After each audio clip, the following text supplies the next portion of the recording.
ఒక్క రైతు భరోసా సొమ్మె. ఈ పెద్ద మంచి చంద్రబాబు నాయుడు ఏమన్నాడు? ఎన్నికలప్పుడు ఏమన్నాడు?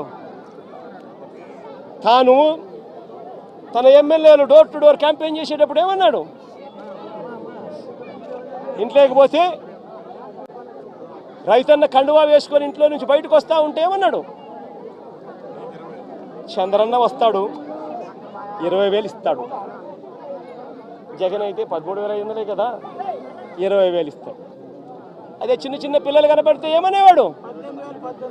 అదే ఇంట్లో చిన్న చిన్న పిల్లలు కనపడితే ఏమనేవాడు? నీకు 15,000. చిట్టి తల్లి ఇట్రామ్మా, ఇట్రా తల్లి, ఇటు ఇటు ఇటు ఇటు ఇటు దగ్గరకు వచ్చి దగ్గరకు వచ్చి దగ్గరకు వచ్చాయి దగ్గరకు వచ్చి దగ్గరకు వచ్చి దగ్గరకు వచ్చాయి ఇటు ఇటు ఇటు ఇటు ఇటు నీకు 15,000. ఇదిగో నీ తమ్ముడికి నీకు 15,000. అదిగో నీ తమ్ముడికి ఇంకొక తమ్ముడి దగ్గరకు వచ్చినా నీకు కూడా 15,000. నీకు ఇంకో పాప నీకు కూడా 15,000. సంతోషమా అని చంద్రబాబు అనేవాడు. అదే జగన్ అయితే అమ్మఒడి కింద కేవలం అమ్మ ఖాతాలో 15,000 మాత్రమే వేస్తాడు. అదే చంద్రబాబు అయితే సూపర్ 6లో చెప్పాడు నీకు 15,000, నీకు 15,000, నీకు 15,000, నీకు 15,000 అని చెప్పాడు. అని పిల్లలను మోసం చేశాడు, అక్క చెల్లెమ్మలను మోసం చేశాడు.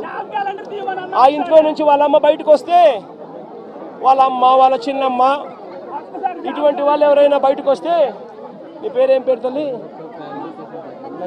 నందిని లాంటి తల్లి బయటకు వస్తే ఇంట్లో నుంచి ఆ తల్లిని చూపించి ప్రతి మహిళకు 18 సంవత్సరాలు నిండిన ప్రతి మహిళకు మా చంద్రన్న సూపర్ 6లో చెప్పాడు ప్రతి మహిళకు నెలకు 1,500 రూపాయలు చొప్పున సంవత్సరానికి 18,000. నీకు 18,000 చెల్లెమ్మ, నీకు 18,000, నీకు 18,000 అని ఆ ఇంట్లో నుంచి వచ్చిన ప్రతి ఒక్కరూ ఆ అమ్మకు, ఆ చిన్నమ్మకు, ఆ పెద్దమ్మకు అందరికీ నీకు 18,000, నీకు 18,000, నీకు 18,000 చెప్పేవాడు. అందరితో ఆగిపోయాడా?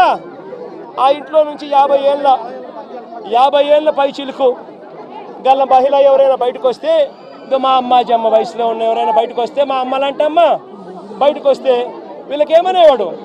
జగన్ అయితే నీకు 18,000 ఇస్తాడు, మా చంద్రన్ అయితే నీకు 48,000 ఇస్తాడు అని చెప్పి అమ్మను మోసం చేశాడు.